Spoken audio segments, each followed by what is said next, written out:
Good morning, everybody. I hope you all survived your Mars-Uranus opposition.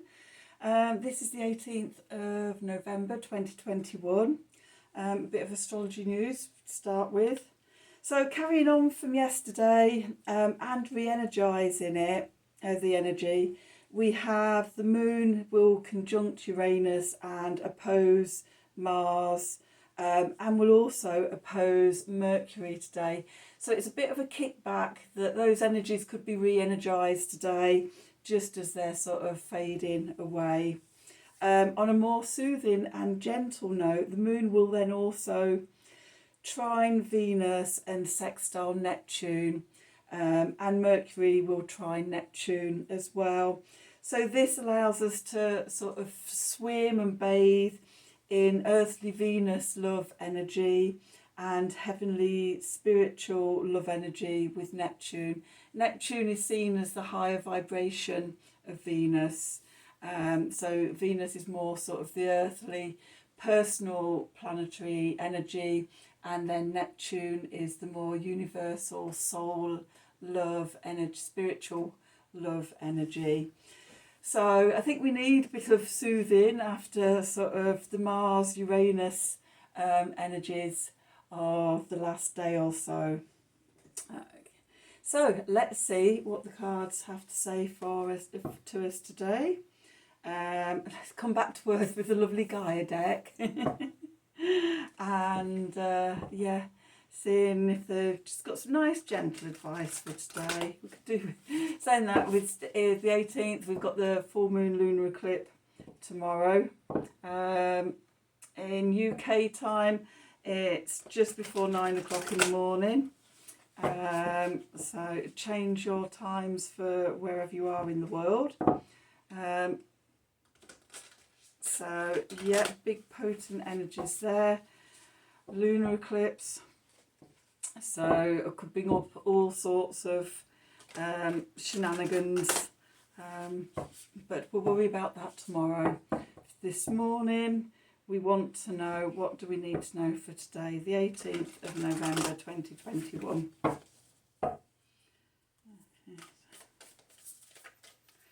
do we need to know? What does Spirit want to tell us for today?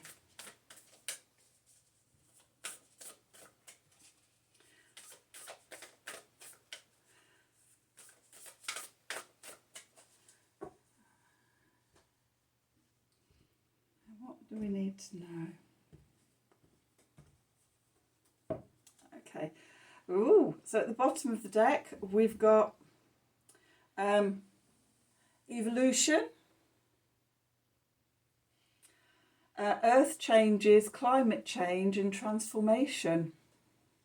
I might have to consult the book for that one. I'm just seeing where is the deck for it. Ah, I can see it. So all my piles of oracle cards and tarot cards are there on the side table, and their boxes and books. As soon as we've just come through COP26 in Glasgow, might have some messages for us. Also with the full moon lunar eclipse in Taurus, Taurus is often related to the earth and to Gaia and things. So could be some messages coming up for tomorrow. And then we have remembrance, resurfacing of past feelings and emotions, and night wind, facing fear, subconscious release and healing. Okay, so right, I'm just going to get the book just to see what it wants to say about evolution.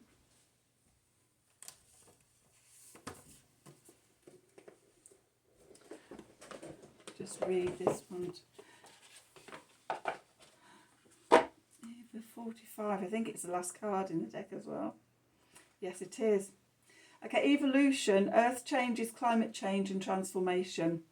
Our world is cradled in a cosmic ocean of love, surrounded by an infinite universe, governed by a higher force, greater than our human mind can know or comprehend. We are a forever changing image, forever transforming on our journey through eternity. Yes, the climate is changing, and yes, the earth is transforming, but this has always been so, and this will always continue. Are we governed by a will greater than our own, or are we the architects of our own future? This we do not know for sure, but one thing is certain. Whether we like it or not, our precious planet will continue to transform. From the stars we were born, and to a star we shall transform. Be mindful of Mother Earth, be considerate and kind to her, but do not fear her changing nature, for just like us, she is transforming to ever greater light. And the affirmation: all lovingly unfolds through time and space. Life constantly transforms, and in essence, nothing changes. There is nothing to fear, there is only love. I am one with the universe and stars. Love is my guiding force. Okay, so sort of when we think about our own evolution and transformation and things like that, I think sort of we rarely consider the bigger the bigger picture at work, that while we're evolving, so is the earth and the universe. And yeah, I'd actually forgotten about that within our journey, that sort of we're all part of this larger evolution, especially at the moment, that the earth is also evolving at this time. Been following the journey of this astrological journey for maybe a decade and a half now, and seeing the change. And although sort of this is we're going through breakdown to breakthrough at the moment, and I think this is just a nice reminder that sort of the things we see happening in the world outside us is quite minor stuff, and there's the bigger picture of the universal spiritual energies, and that sort of we're all guided by spiritual love energy, and also to connect down into the earth, into Gaia. The way I see things is above us we have the divine, the God, and the divine masculine, whose energies come down through us and are sent out into the earth. And then below us we have Gaia, the divine feminine, whose energies come up and sustain us and go up to heaven. And we are channels of those, and both those energies, and they find union within us. So it may be going up to this full moon lunar eclipse in Taurus that maybe do an earth ritual to Gaia, and reverence to the earth, and gratitude and thanks for all that she gives us, and just sort of connecting, sending love, and being part of the whole cycle. One of the things I do, part of my morning practice is with my pendulum. I draw out all negativity, toxicity, inflammation, anything that that no longer serves me, and I transmute it down to earth to be received to Gaia, who can turn it into healing, light and love, and then she can send it out to wherever it's needed on the planet or in the world for healing, for everybody's highest and greatest good, and for part of our evolution. So yeah, just a little daily contact, remembering sort of the Gaia energies, and how everything can be transformed into positivity. So when I say positivity, something that breeds love and light. Okay, so we've got remembrance and night winds. So remembrance, a resurfacing of past feelings and emotions, and night wind, facing fears, subconscious release and healing. This definitely feels like the leftover energy from yesterday's big astrological transits, but also in the step up to tomorrow's full moon lunar eclipse, where we're facing our shadow. So I said yesterday or the day before about what happens in a lunar eclipse, where usually at a full moon the light of the sun shines onto the full surface of the moon, and that's reflected down on us at Earth. In a lunar eclipse, the Earth gets between the sun and the moon and blocks that solar energy, and the moon has a russety, orangey red hue to it. And it's almost like sort of, yeah, we're in a sort of shadowy period where we can use the energies to face subconscious fears, or, you know, past feelings and emotions that we may have been holding on to. And that as it passes, then we can release and have healing from those energies. Okay, so let's bring in some tarot cards and see what they've got to add to the message. Okay, so what do we need to know for today, the 18th of November 2021, as we're coming towards full moon lunar eclipse in Taurus tomorrow? But today, what do we need to know for today? Okay.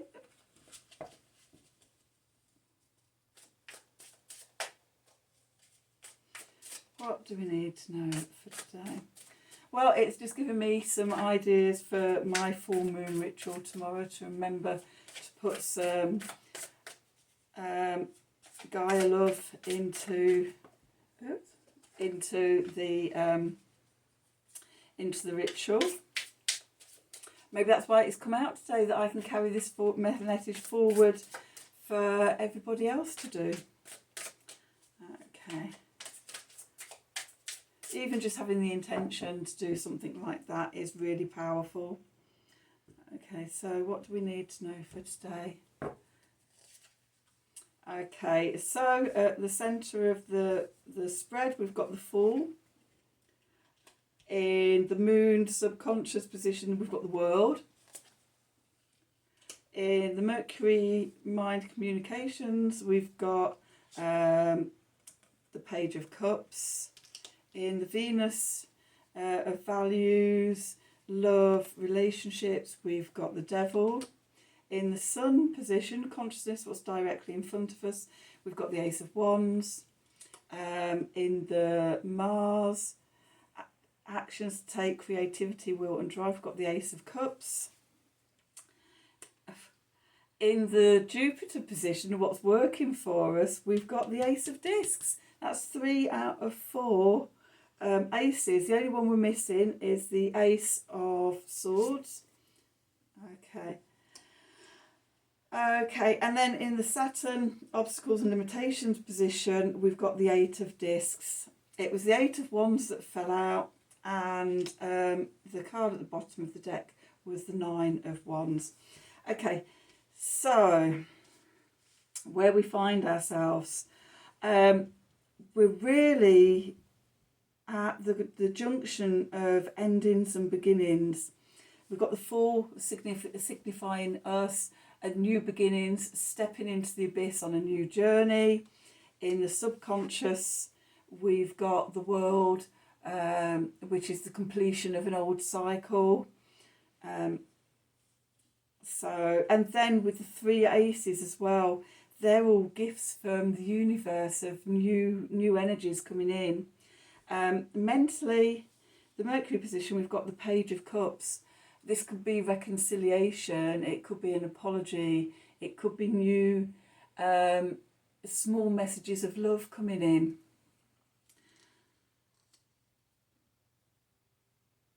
Emotionally, with Venus, we've got the Devil.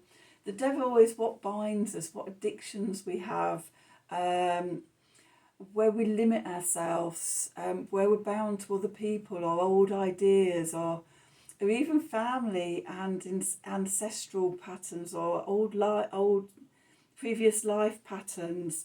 We have an opportunity today and at this full moon lunar eclipse to actually free ourselves from these energies. Remembrance and night wind, resurfacing of past feelings and emotions, and facing fears, subconscious release and healing. Okay. That with the world as well. Completion of a cycle in the subconscious. So yeah, this could be a big opportunity of culmination of the journey that we've been, well, this stage of completion and culmination of this journey that we're going through, opening away, a new beginning. That's right in front of us. Ace of Wands, new inspiration coming in from the universe. What action and where creativity. The Ace of Cups coming in, gift of love from the universe. What's working for us? The Jupiter card, Ace of Discs, new opportunities and plans in physical reality.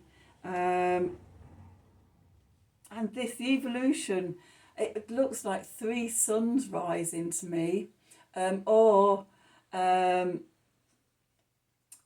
body, heart and mind in unity. The dawning of a new age, or a dawning.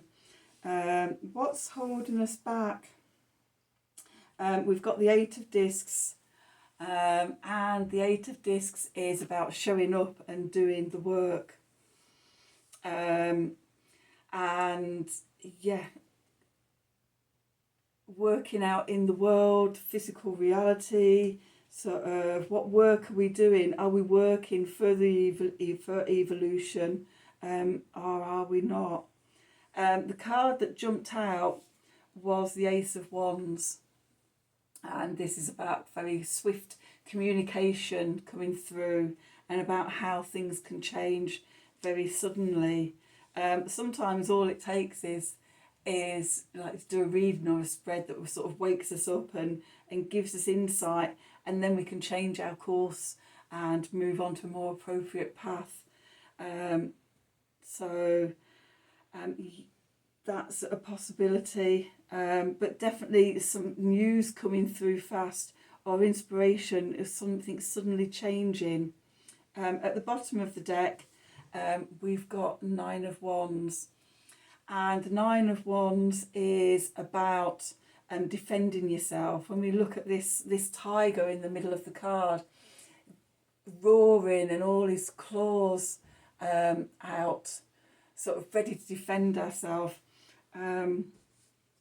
against sort of people ignoring our boundaries, feeling vulnerable.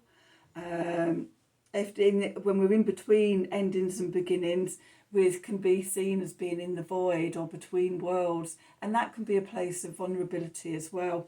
Opening up and facing our fears and past emotions and things can also put us in a vulnerable place as we allow these energies up to be faced. They can sort of leave us feeling quite vulnerable.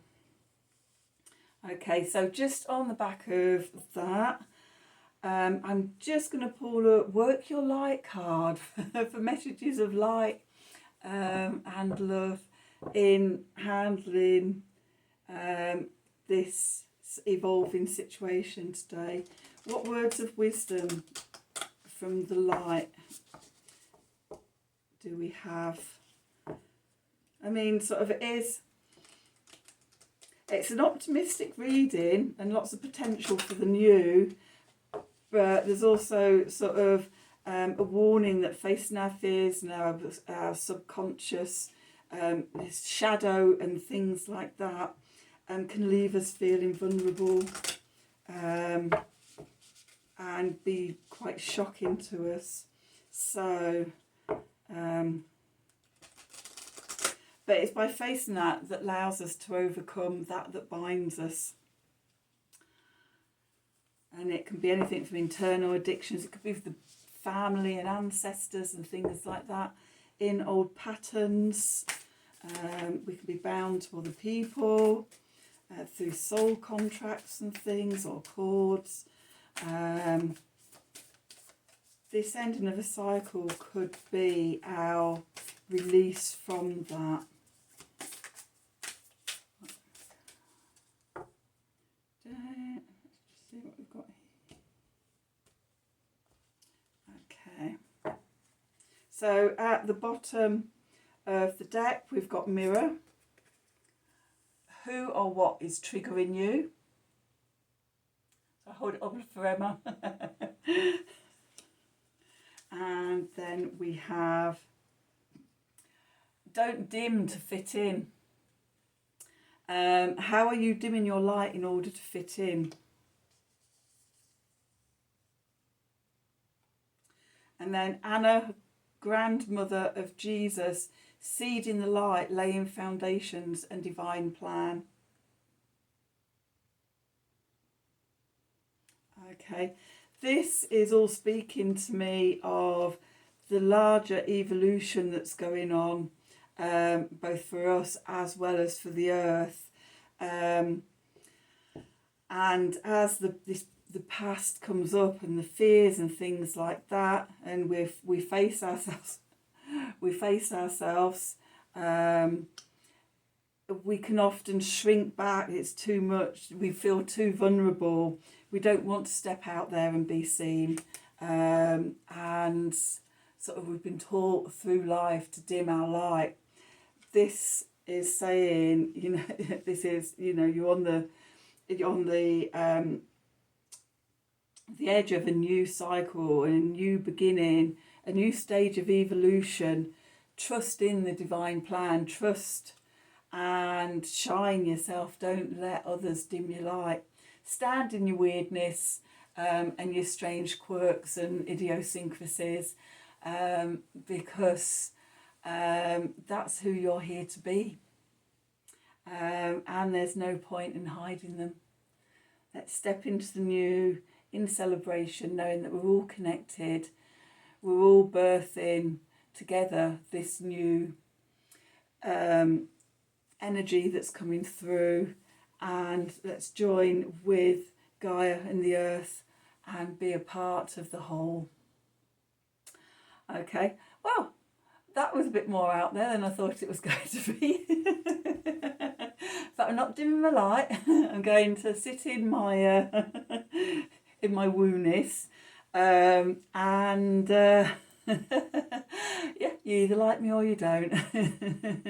So anyway, if this reading resonated for you, and if you like it, please like, share and subscribe to the channel. If you'd like a personal reading from me, then there's a link below to my email address, which I'm using until my website's up and running. And if you email me, then we can discuss doing a personal reading for you. I hope today is a productive day for you, and whatever emerges, this has been a message of hope and inspiration for you. And I look forward to seeing you next time. Until then, goodbye.